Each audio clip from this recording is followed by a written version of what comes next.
एक छोटे से गांव में आमना नाम की एक लड़की रहती थी जो बहुत ही सादा और नेक दिल की थी। एक दिन उसे एक बुजुर्ग ने बताया कि हर इंसान के कंधों पर दो फरिश्ते बैठे होते हैं।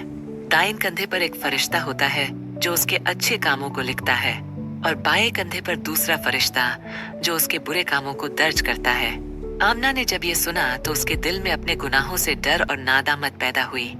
उसने फैसला किया कि अब वो अपनी जिंदगी को नेकी और अच्छाई से भर देगी।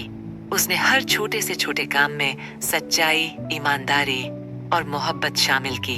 जैसे जैसे वक्त गुजरता गया, उसकी जिंदगी में सुकून और खुशियां बढ़ती चली गईं। उसने देखा कि अच्छे काम करने से न सिर्फ उसका दिल खुश होता है, बल्कि उसके आसपास के लोग भी मुतासिर होते हैं। इस तरह आमना ने अपनी जिंदगी को एक रोशन मिसाल बना दिया और उसकी कहानी आज भी लोगों के लिए एक सबक है।